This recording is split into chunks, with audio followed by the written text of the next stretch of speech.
Before evil existed, and long before the first human set foot on earth, the heavens were ruled by infinite goodness. In heaven, everything was perfect. There was no pain or darkness, and everything responded to God's perfect will.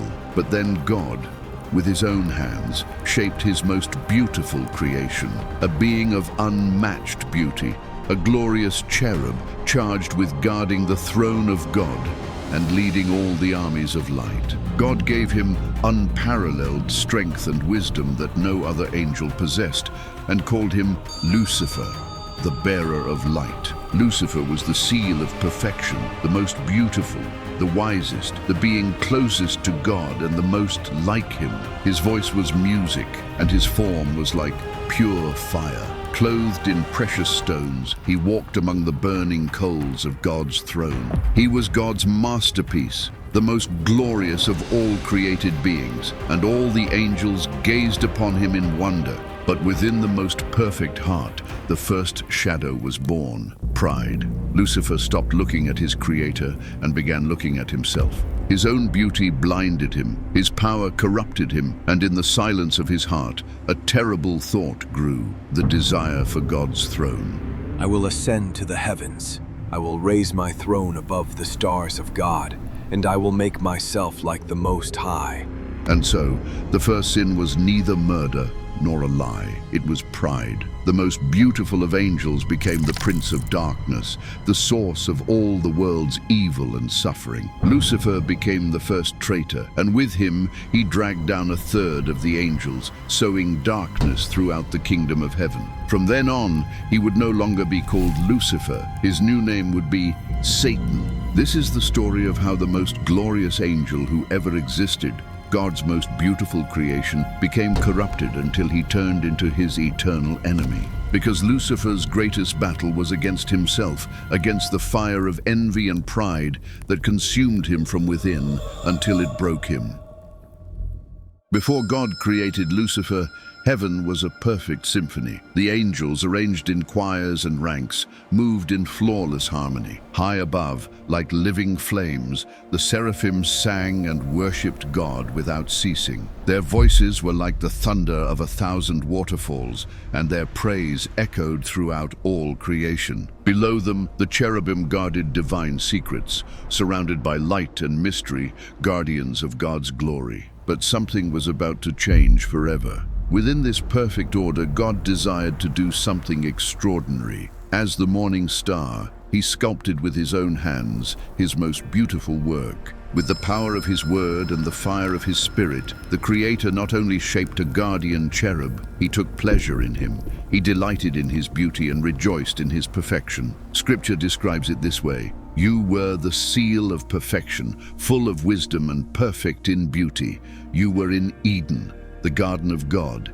Every precious stone adorned you." God adorned him with splendor. Onyx, jasper, sapphire, and emerald covered his being like a mantle of glory. His voice resonated like celestial music, and his light was so intense that no other angel could compare to him. Lucifer didn't merely reflect God's light. He himself blazed like a sun in the heavens. He was God's creation closest to perfection, designed to be an eternal guide, protector, and worshipper. The Lord raised him up as commander of the armies of light, first among his creatures, and named him Lucifer, the morning star, the bearer of light. Lucifer was placed on God's holy mountain, walking among the stones of fire, in the very presence of the Most High. He was the priest of the celestial sanctuary, guardian of God's glory. Under his command were entire legions of angels who looked upon him with admiration and obedience. He was the strongest in power,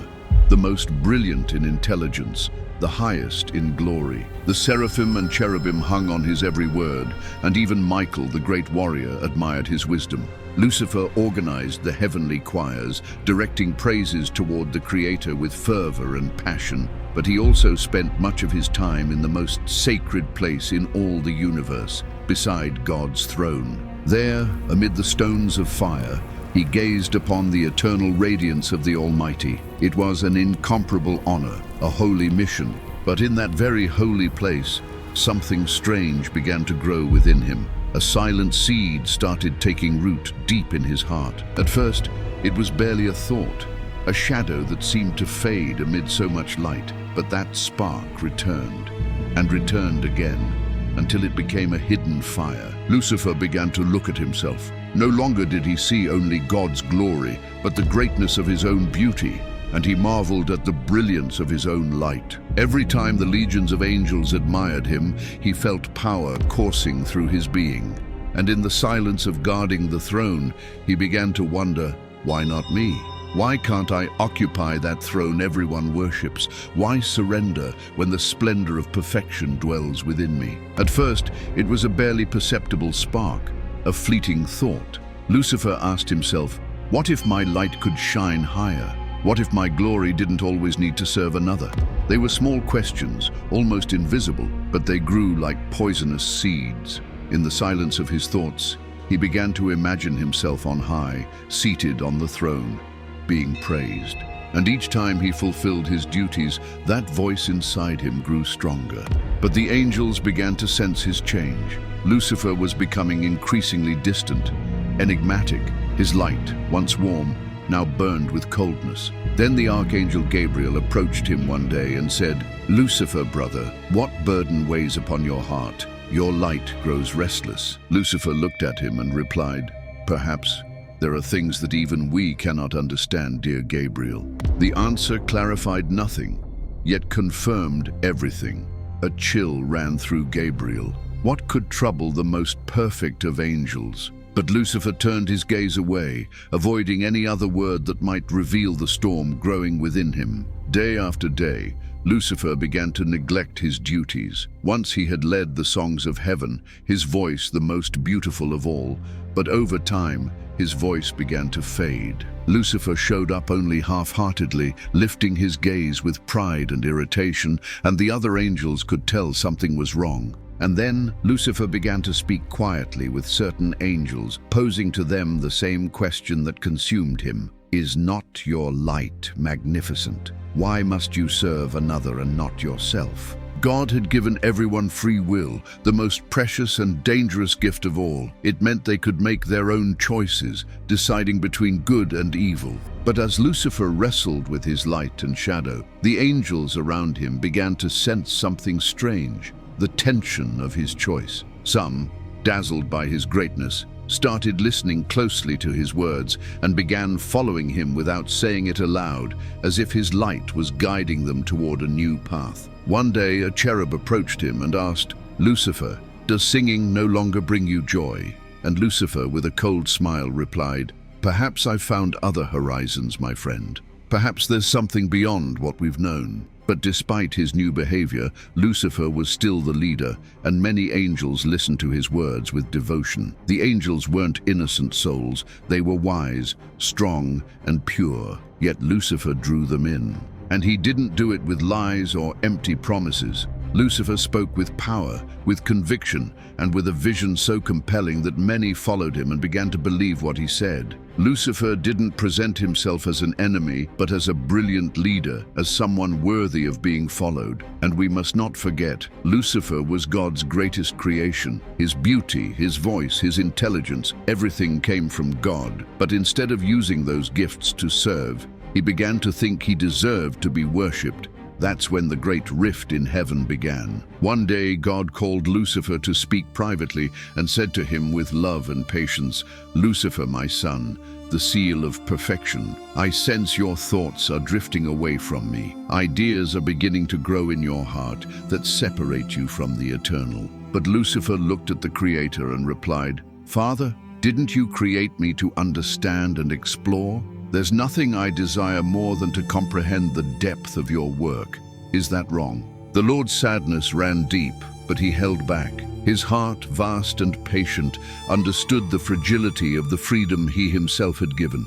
He knew that seeds of pride could sprout even in the purest soil. So God answered him gently, Lucifer, your desire to understand is noble, but your thoughts are beginning to revolve around yourself. You've let yourself be seduced by the light I placed in you, and you forget that this light is a reflection of my love. not your own source. Lucifer lowered his gaze, but inside, a fire of misunderstanding and pride began to burn. My Lord, I've wanted nothing that isn't yours. My light is the gift you gave me. How could I turn away from you when I was made by your own will? God looked at him with eyes of infinite tenderness. He knew that deep down, Lucifer was beginning to see the beauty of his own glory as an end in itself. He hadn't sinned yet, but his love was growing cold. God, filled with mercy, reached out his hand to him and said, "My son, remember where all light comes from. Don't let your heart be wrapped in shadows.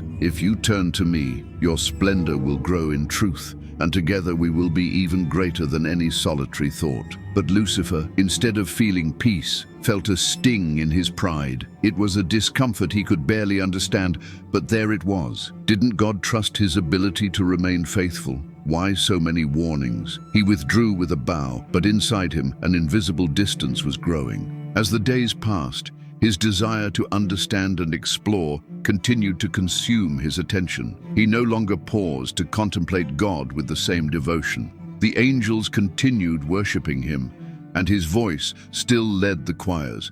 But his heart was divided. Once again, God called Lucifer and said with sorrow, "Lucifer, I have seen the path you are taking, and it pains me. Your light, which was once so bright, is turning into shadow. Your goodness is fading. There is still time, my son. If you choose to return to me, the love in your heart will bloom again." But this time, Lucifer refused to listen. His heart, hardened, sought only his own satisfaction to feel great and powerful. In his mind, he began searching for reasons to justify his evil thoughts, and God, in his infinite patience, let him go. But first, he gave him his final warning. "I will not turn away from you, but you are free to choose your own path." God's sorrow was immense, knowing he would lose his most beautiful creation, but Lucifer's choice had to be respected, even if it meant his downfall. Soon something momentous would unfold in heaven, a revelation that would test all celestial beings, especially Lucifer. And God, in his infinite wisdom, delayed that moment and warned him, "My son, a great revelation approaches, and when it comes, the winds will be fierce. The tensions in your heart will rage like a storm tearing through the heavens. You must prepare yourself. You must root yourself in obedience, for the trial will be severe." He wanted to give Lucifer time to prepare, to grow in humility, to strengthen the loyalty in his heart. Lucifer listened earnestly, kneeling before God, gazing at him with devotion, and his voice, soft yet firm, rose from the depths of his being. "Father, whatever the test may be, I desire to be obedient to your commands." And he wasn't lying. Lucifer spoke from the deepest part of his heart, for within his soul burned a genuine desire to remain faithful. But at the same time, in a dark corner of his mind, the seed of pride continued to grow. He wanted to be the most important, even greater than God, and each day that desire took deeper hold of his mind. Even so, the Lord gave him another chance and once again delayed the great revelation in heaven, giving him more time to change, to draw near, to seek humility in his heart. But the moment came when the waiting had to end. He also had to consider the rest of the celestial beings, not just Lucifer. That day, God called them all together, both the great and small angels, for a grand assembly that filled all of heaven with light. A reverent silence fell. It seemed as though all of heaven held its breath. Then, the light of God's presence shone brighter than ever before, and his voice, like gentle thunder, was heard everywhere. "I will create a material universe, a place where life will flourish, a place that will reflect my love and my glory in a new way." And then, before all the angels, God revealed his plan. Stars, galaxies, planets spinning in perfect harmony. And among those worlds, there was one very special one, Earth. There, life would bloom with breathtaking beauty. The angels watched in awe, their mouths agape. They felt immense joy seeing God's plans. It was something so new and fantastic that they could never have dreamed it, but God wasn't finished. What he said next was even more astonishing. "I will not only create this universe, There, in that world, I will create beings in my own image and likeness. They will be called humans. They will be made of flesh and spirit, a blend of heaven and earth. And even more, in that very place, I myself will become flesh. The second person of the Trinity, my Son, will take human form. His name will be Jesus Christ. And through that humanity, you will worship me. A silence so profound fell over heaven that you could feel it. God, the creator of everything, was asking the angels to worship him in a new way, in the form of a man, his Son, Jesus Christ. He was asking them to kneel, not only before his power as God, but also before a human face, fragile and humble. The angels erupted in a mixture of wonder and jubilation.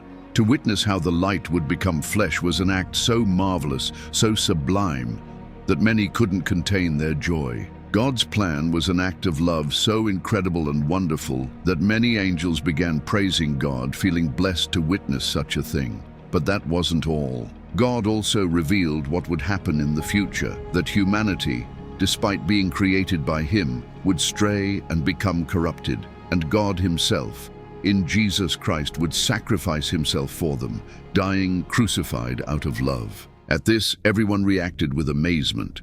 Everyone except one. Lucifer couldn't accept what he was hearing. To him, it made no sense. The idea of having to kneel before a human being, of worshipping God in a weak body that could die, seemed utterly unacceptable to him. For ages, he had been the most beautiful, the closest to the throne, the Creator's masterpiece. Why hadn't he been the chosen one? Lucifer felt that his beauty, his power, and his intelligence made him worthy of that honor. But instead of choosing him, God had decided to make himself small, to become a man. And this thought filled Lucifer with a bitter feeling. That bitterness grew in his heart like a serpent, extinguishing all the love and respect he had felt for his Creator. Then came the most important moment. God was surrounded by the multitude of angels, and one by one, they all knelt with joy, worshipping and accepting God's plan to become man. But Lucifer remained standing, his gaze fixed on God's throne, his heart filled with silent hatred. Slowly, he parted his lips, and in a tone devoid of emotion, uttered a simple word that echoed like thunder in heaven's silence. No. God looked at him with a mixture of sadness and love, but Lucifer felt only contempt. He took a deep breath and repeated, this time with a force that made everyone tremble, "No." His voice rang out cold and defiant, like that of a king giving a final command. The angels who were there trembled with fear, unable to believe what they were seeing and hearing. How could the purest and most beautiful angel defy his own Creator? Then Lucifer turned his gaze toward the multitude of angels and, with terrifying calm, began to speak to them. Don't you realize this is a mistake? Can't you see that what God asks of us is absurd? He asks us to worship an inferior form, to bend our knees before mortal flesh. This is not glory. This is humiliation. Every word, loaded with intelligence and persuasion, embedded itself in the angels' hearts, planting seeds of doubt and shattering the peace they once felt. God asks something unacceptable of us, Lucifer continued. We are not the ones who are wrong. It is God who has failed, who has taken the wrong path. Why should we bow before something inferior to us? We, who were made of pure light, should occupy a higher place, not lower ourselves. The angels listened in confusion. Lucifer's words seemed to make sense. They were logical, and some even began to doubt. His speech had a seductive logic, a convincing force that penetrated their minds like a gentle poison. But suddenly, a strong, clear voice interrupted his words and cried out with the conviction of thunder, "Who is like God?" It was the voice of Archangel Michael. Though he was neither the most powerful angel nor the highest in rank, his purity shone with incomparable strength. And with just 3 words, Michael broke the spell of Lucifer's words, "Who is like God?" With just 3 words, Michael had answered every one of Lucifer's arguments, exposing the fatal flaw in his logic. It was a cry of humility, of absolute recognition that no one, not even Lucifer, could compare to God. No one possessed his power, his wisdom, or his love. The angels trembled. Michael's words, so simple and direct, awakened something within them, reminding them who they were, where they came from, and to whom they owed their existence. They saw themselves clearly once again for what they truly were, beings created by a perfect God. Lucifer, hearing that cry, turned toward Michael, his gaze filled with icy fury but also surprise. No one until that moment had dared to challenge him so openly, to question him when his influence was so strong. Michael advanced toward Lucifer with determination. Though he appeared smaller, he was filled with courage. "You are consumed by pride," Michael told him, his words strong and clear as thunder. "Your light, Lucifer, has turned to darkness. You're trying to extinguish God's light. Can't you see that you're placing yourself above him?" Lucifer felt a piercing pain deep within. Michael's words revealed a truth he didn't want to face. He realized that his pride and his desire to be supreme were being laid bare. Everyone saw him now, stripped of all his excuses, humiliated. He looked at Michael with contempt, trying to stand firm, but something in what he had heard was burning him from within. "You understand nothing," Lucifer screamed, trying to appear strong. "Are you so blind that you can't see what's being asked of us is humiliation? I, who was first in his glory, cannot kneel before something so inferior." His words sounded firm, but contained fury, and bitterness distorted his voice. Michael looked at him calmly and replied, "You don't understand love, Lucifer. This isn't about humiliation, but about love. God becomes flesh for us, and you reject it because you can't bear to be lesser. You've forgotten your place. You've forgotten that everything you are is a reflection of his glory. It's not God who lowers himself. It's your pride that elevates you beyond your own being." Lucifer felt he could no longer bear to hear more, and without a word, he turned around and withdrew, proud on the outside. But inside, his heart burned with a rage he couldn't control. Alone, Lucifer wept, not tears of sadness, but of pure rage. How dare Michael? How dare he challenge him, the brightest of all? Days passed, but the hatred continued growing within Lucifer, and he went back to corrupting the other angels. "Don't you see that God asks the impossible of us?" he would tell them in a low tone full of conviction. "He asks us to renounce what we are, to kneel before an inferior form. Why should we humble ourselves, we who were made of light, for something made of clay?" More and more angels were saying, "Lucifer is right. God cannot ask us to do something that defies logic." And then a dangerous doubt crept into the minds of many angels. What if God isn't truly God? What if he's just a very powerful angel? What if he's just a kind of Lucifer, only bigger? His gaze, fixed and burning, pierced through his brothers, and many felt there was a powerful truth in his words. Lucifer didn't speak to them of hatred. He didn't call for violence. He spoke of dignity, of the greatness of their existence and their right to preserve it. Lucifer knew exactly how to reach them. He spoke of freedom, of being unbound, of choosing their own path. He told them they could become more than what they had been until now, and he promised them a different heaven, where no one would have to kneel before another, where each would be valued for their own light and talents. "God has given us free will," he would say, "so why not use it? Why not be who we truly are?" With each gathering, more angels followed him. His army grew, and these weren't ordinary angels. They were the most beautiful, the wisest, and the most powerful. They were those to whom God had given the greatest beauty and ability. Lucifer chose them one by one, seeking out those who wanted something more. The rebel army was beginning to take shape. The most beautiful in heaven, who had once been the glory of creation, began to form the rebel army. At one of these gatherings, Lucifer stood before them and with commanding force declared, "We are the future.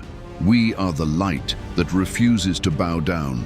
We will not let our essence be extinguished beneath the shadow of an inferior form. If God won't give us the place we deserve, then we'll take that place ourselves." He spoke with such burning passion that every angel listened with racing hearts. His words carried such power that they made them question everything they had believed until then. And so, Under Lucifer's command, a rebel army began to grow. The angels who had been the most loyal, the most respected, the most beloved, now rose up as the first army in heaven's history. In their hearts grew the desire to be more important than others, pride, and a supposed freedom that was actually a trap born from their own vanity. Heaven, once a place filled with peace and harmony, began to fill with tension. But then the archangel Michael rose up, firm and resolute, before Lucifer's army, ready to defend the Creator's honor. He knew his forces were outnumbered, that Lucifer's followers were numerous and powerful,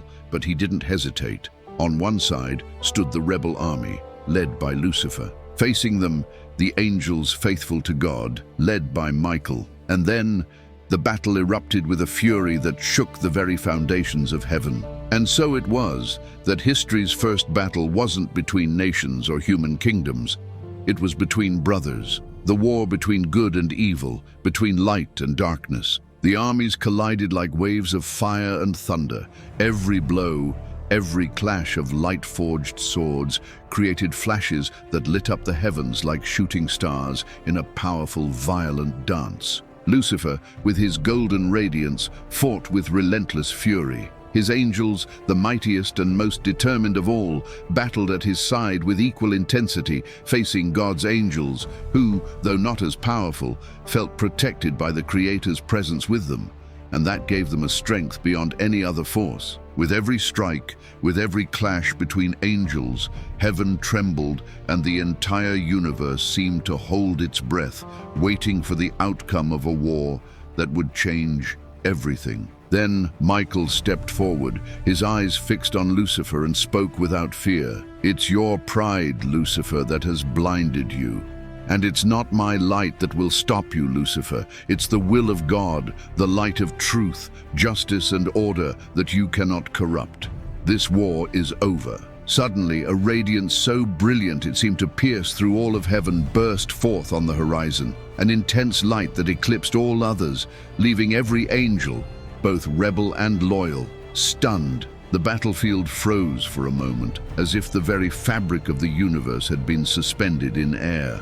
The darkness began to shatter, and Lucifer fell to his knees. His body was broken by the power of divine light. His angels, seeing his fall, surrendered, unable to continue the fight without their leader. The battle was over. With a swift motion, Michael raised his sword and bound Lucifer hand and feet, pronouncing the final words of battle. "By the power of God, fall, Lucifer." Then Lucifer was cast into the abyss, and with him all the angels who had fought by his side fell too.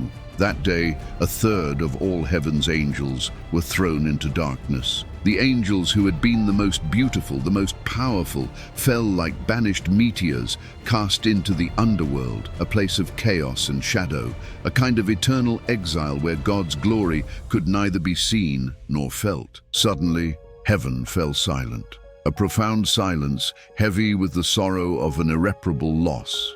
The war left a wound, a scar that only love and time could heal. The angels who had remained faithful were weary and sorrowful, but they knew that truth, faith, and hope had prevailed. With this victory, heaven understood a truth that never changes. Good always conquers evil because good comes from God, and God is light, a light no darkness can extinguish. In the abyss, Lucifer took on a new name. He ceased to be an angel of light and became Satan, the enemy of God. At first, he felt a sadness so profound it was as if a burning iron seared him from within. No physical pain could compare to what it meant to be completely separated from God and his love. But instead of repenting, he felt hatred, and that hatred became a new purpose. If he couldn't reach God's glory, then he would destroy it. In this abyss of despair, his gaze turned toward creation, toward the material world that God had promised to make. In his twisted mind, a thought took shape. If he couldn't have heaven, he would corrupt God's most precious work, humanity. And there, his darkest desire was born, to harm mankind. In his warped thinking, he believed that if humans fell into darkness, it would be like dragging a piece of heaven down with him into the abyss. He envied and resented them because God had created them to occupy a very special place, a place he had lost. For this reason, he would do everything possible to turn them away from God. This hatred and resentment transformed into a mission, a deep desire to sabotage God's work and defile the purity of creation. His motivation was clear. If he and his fallen angels couldn't be in God's presence, then humans shouldn't deserve it either. Satan wasn't just seeking to do evil for evil's sake. He wanted to attack what God loved most, and he knew that if he could harm humanity, he would wound the Creator's heart. From that moment on, evil began to exist, not merely as an absence of goodness, but as an active and organized force. The expulsion of Lucifer and his army of fallen angels had, therefore, a direct consequence on the balance of good and evil in the world. The demons, with Satan at their head, began searching for ways to exert their influence over the material world, to corrupt human beings, to incite pride, envy, and despair, the very feelings that had led to their own downfall. And the Lord, in his love and justice, allowed this to happen. Casting them out of heaven wasn't just punishment, it was an act of justice. The angels who chose to rebel against God's love could no longer dwell with him. God's love never left, but his justice demanded balance. Those who had chosen to reject the light could no longer bask in it. In this act, the balance between God's love and justice was perfectly revealed. Justice required separation, while love still granted the fallen the freedom to exist, though in a darkness of their own choosing. His first great act was in the Garden of Eden, the place where God, in his infinite love, had begun the story of humanity. In that perfect garden, Lucifer saw an opportunity to tear away the innocence of the first human beings, Adam and Eve, and make them the first victims of his rebellion against the Creator. He observed how God had given man only one command: "You may freely eat from every tree in the garden, but from the tree of the knowledge of good and evil you shall not eat, for in the day that you eat from it, you will surely die." The tree of the knowledge of good and evil was a sign that they could make decisions, that they had the freedom to choose. Adam and Eve also had free will, the ability to choose between good and evil. And Lucifer, now Satan, saw his great opportunity. Disguised as a serpent, he cunningly approached Eve with words dripping with seduction and doubt. Has God really said, "You shall not eat from any tree in the garden"? Satan knew how to transform a simple desire into an irresistible need, and he began by sowing the seed of doubt, like poison seeping into Eve's heart. And then he whispered, "You will not die, for God knows that when you eat from it, your eyes will be opened, and you will be like God, knowing good and evil."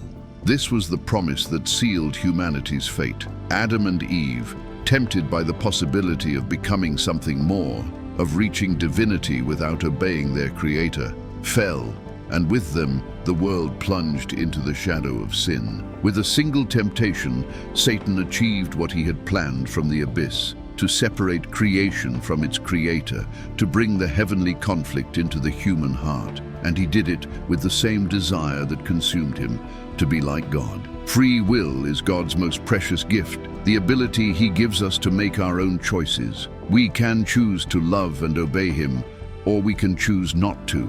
This gift, the freedom to choose, was what made the fall possible. Both in heaven with Lucifer and on earth with Adam and Eve, pride was the problem.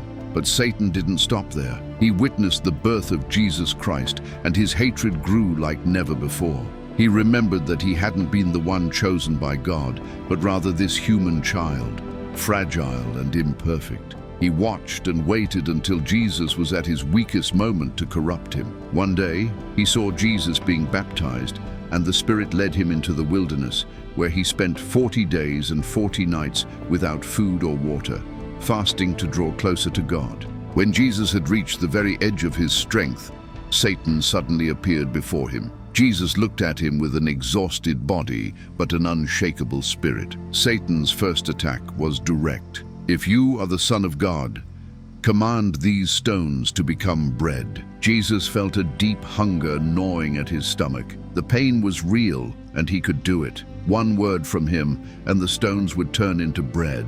But Jesus, with supernatural calm, replied, "It is written, man shall not live by bread alone, but by every word that comes from the mouth of God." Satan looked at him and twisted his lips into a dark smile. He wasn't finished. Suddenly, the scene shifted violently. Jesus was standing on the highest point of the temple in Jerusalem. The world seemed to spin beneath his feet, with a voice dripping with venom. Satan challenged Jesus to prove his power. "If you are the Son of God, throw yourself down. For it is written, he will command his angels concerning you, and they will lift you up in their hands, so that you will not strike your foot against a stone." The wind roared around him, and for a moment the dizzying height overwhelmed him. But Jesus didn't waver. His response thundered through the chaos. "It is also written, do not put the Lord your God to the test." Satan felt a surge of rage, and his eyes darkened, but he wasn't finished. Once again he made an abrupt shift. Now they stood on an exceedingly high mountain, where all the kingdoms of the world and their glory spread out before them. Cities, palaces, riches, everything the eye could see was within reach. "All this I will give you if you fall down and worship me," Satan offered, his voice at its most tempting. For a moment the entire world seemed to stop, but Jesus straightened up and with his last strength answered with determination, "Away with you, Satan, for it is written, you shall worship the Lord your God, and him only you shall serve." Satan vanished into the wind and returned to the abyss, to hell. But this defeat didn't stop him. Throughout the Bible we read how Satan tried to turn people away from God. Like in the book of Job, Satan stripped Job of everything he had, his wealth, his family, and his health, trying to destroy his faith and make him curse the Lord for his misfortune. Yet Job's response, though filled with pain and doubt, is a lesson in spiritual strength. He didn't do it. In his resistance, Job proved that faith isn't just a response to blessings, but a deep faithfulness that endures even in the midst of the most extreme suffering. Today, Satan is present in every temptation, in every inner struggle we experience. He continues to work in today's world, trying to draw people away from God. He seeks to infiltrate the human heart, our freedom, our desire for greatness. Yet God gave us all the power to choose good, that which comes from God, and to reject Satan's influence so we can remain in the light and in his love. Although Lucifer's influence is immense, he's mentioned very little in sacred scripture. Why does a being with such influence in the world appear so rarely? In the Bible, the character of Lucifer appears as a mystery, spoken of only in scattered fragments of passages written in symbolic language. For this reason, this video is based on the Bible, but also on additional sources, such as texts by St. Augustine and the book History of the Angelic World by priest José Antonio Fortea. But while the Bible doesn't clearly narrate how his corruption came about, it does reveal his final destiny in the last book of the Bible, Revelation. The disciple John was exiled on the island of Patmos when the Lord revealed before his eyes the end of times, humanity's final destiny, and the eternal glory of God. The book of Revelation pulls back the veil to reveal our enemy. It tells us who he really is, that ancient serpent called the devil and Satan, who deceives the whole world. His appearance is terrifying. John describes him as a great red dragon with 7 heads and 10 horns. This is the same Lucifer who was once the morning star, but who has now taken the form of a fierce dragon, a creature symbolizing not only evil, but also the destructive and deceptive power he has wielded since his fall. And he is not alone. John reveals to us that his tail sweeps away 1/3 of the stars from heaven. The stars are fallen angels. 1/3 of the heavenly host followed Satan in his rebellion. With his army of fallen angels, the dragon's plan was set in motion. He positioned himself before a heavenly woman, symbol of God's people, waiting. His objective is clear and brutal: to devour her child the moment it's born. He wanted to destroy God's plan of salvation at its very source, to annihilate hope before it could even draw breath. But heaven would not stand idly by. Then war breaks out. There was a great battle in heaven. Michael and his angels fought against the dragon. The archangel Michael confronts Satan once again, as he did when his name was Lucifer. The cosmic conflict shakes the very foundations of creation, but the outcome is decisive. Revelation tells it plainly. The dragon and his angels fought back, but they did not prevail, nor was there any place found for them in heaven anymore. Satan and the fallen angels are defeated, expelled, and cast out of heaven forever. The war was over, but something far worse was about to begin. Satan and his angels were violently expelled and fell like dead stars to earth. Suddenly a voice thundered from heaven, "Woe to the inhabitants of the earth and the sea!" This warning was terrifying. Satan hadn't arrived as a defeated and weakened enemy, but filled with hatred and fury, ready to destroy. His first target was the woman. Who was this mysterious woman? Revelation 12 presents her giving birth to the Messiah. Some see Israel, the people who brought forth the Christ, while others see the church, persecuted throughout the centuries. But something extraordinary happened. The woman wasn't alone. Just when it seemed the enemy would destroy her, something amazing occurred. The woman was given the 2 wings of a great eagle so she could fly into the wilderness, to a place where she would be safe. This image of wings isn't new. In Exodus, God told his people, "You have seen what I did to the Egyptians, and how I carried you on eagle's wings and brought you to myself." This means that just as God delivered Israel from slavery in Egypt, he would now protect his people from Satan's attack. The message is clear. God protected the woman from Satan's fury. The enemy had been defeated in heaven, but his war on earth was just beginning, and the worst was yet to come. The woman escapes to the wilderness. There, in solitude, God prepared a refuge for her, and she would be safe for 3.5 years. This number is no coincidence. It's a direct echo of ancient prophecies. But when this time ends, the dragon doesn't give up. He opens his mouth and unleashes something unexpected. A river, a raging torrent seeking to sweep the woman away. This river is a terrifying symbol. It represents massive armies, overwhelming ideologies, and waves of violence designed to annihilate God's people. It's the brute force of evil at its peak. But when the enemy's plan seemed foolproof, something unexpected happened. The earth itself intervened, opened its mouth, and swallowed the river the dragon had unleashed. When his plan failed, Satan becomes enraged and changes his attack strategy. Now he goes after the woman's offspring. And who are they? The Bible says they are those who keep God's commandments and have the testimony of Jesus Christ. The faithful throughout all ages, not just Israel, but the church scattered across the world. Here the persecution becomes total. It's no longer against a symbolic figure, but against every believer. Revelation reveals that this war won't be fought only with swords and fire. It will be cultural, ideological, subtle, with pressure to deny the faith and deceptions disguised as progress. And it employs the constant temptation to worship other gods, money, power, pleasure. The dragon knows it's extremely difficult to destroy the church by attacking from outside, so his plan is to attack from within. He tries to make us doubt our faith, with uncertainties, with deceptions, and with half-truths that gradually pull us away from the truth. The dragon failed. He couldn't destroy the woman or her offspring. Filled with rage, Satan descends to earth with a new plan. If he can't conquer through brute force, he'll do it through deception. Then from the waters rises a terrible beast. The beast is horrifying, its body like a leopard, its feet like a bear, and its mouth like a lion. Here comes the fascinating detail. Daniel saw 4 beasts representing successive empires: Babylon, Medo-Persia, Greece, and Rome. John sees a single beast with the characteristics of all of them. It's the sum of historical evil concentrated, all the evil of history in a single power. It had 7 heads and 10 horns. But then, something incredible happens. One of its 7 heads receives what appears to be a fatal wound.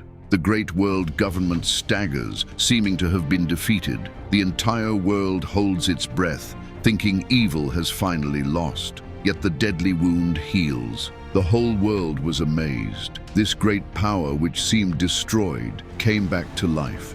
and people began to worship the beast. But here's the main deception. The Bible says, "And they worshiped the dragon who had given authority to the beast." Without realizing it, by worshiping this power, they were actually worshiping Satan. But the plan isn't complete. To ensure total control, they need a religious leader to convince the people. And so, from the earth, a second beast emerges. At first glance, it doesn't seem dangerous because it has horns like a lamb. It appears peaceful, even religious, but its voice gives it away. It speaks like the dragon. Its job isn't to rule, but to deceive. It performs great miracles, even making fire come down from heaven for all to see and believe. Its message is simple: the first beast is like a god, and everyone must worship it. To achieve this, it orders the construction of a statue honoring the first beast, and breathes life into that statue so it can speak and demand that everyone worship it. This creates a worldwide religion where people no longer worship God, but the power of this government. And then comes the ultimate control.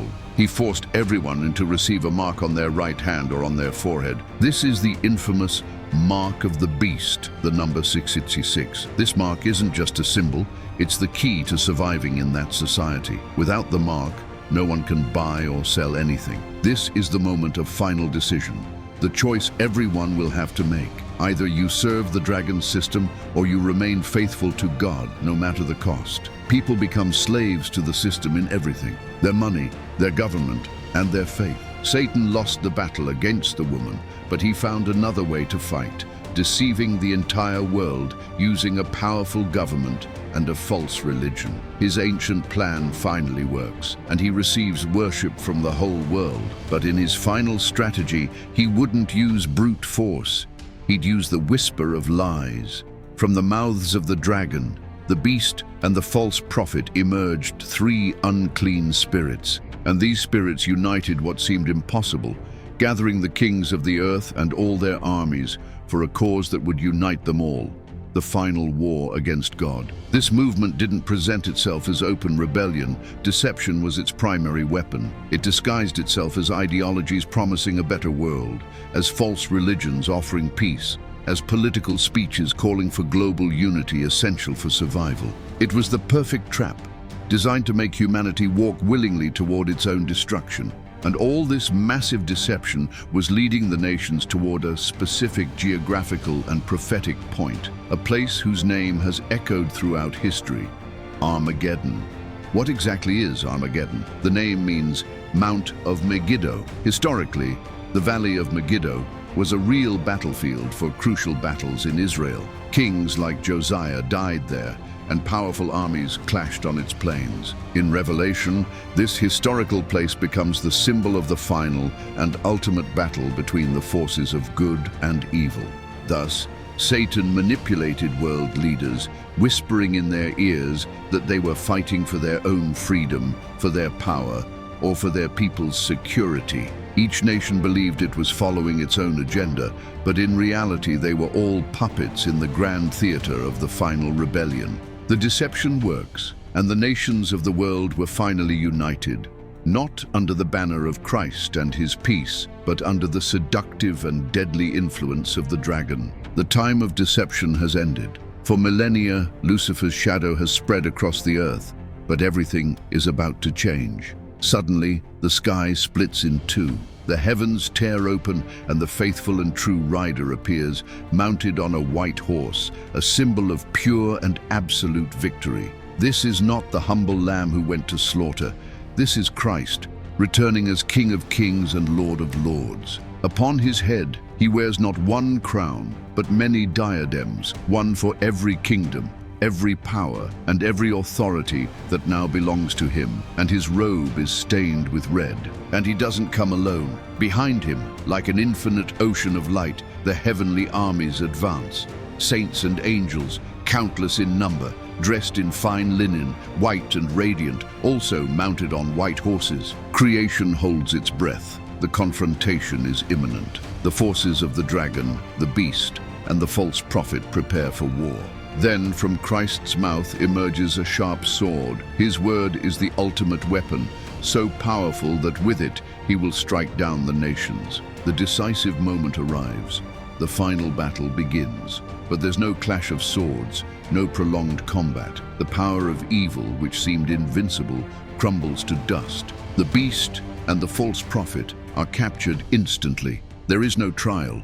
Their wickedness is so evident, they are thrown alive directly into the lake of fire, burning with sulfur. But what about the architect of all rebellion? What happens to Satan? His fate is different.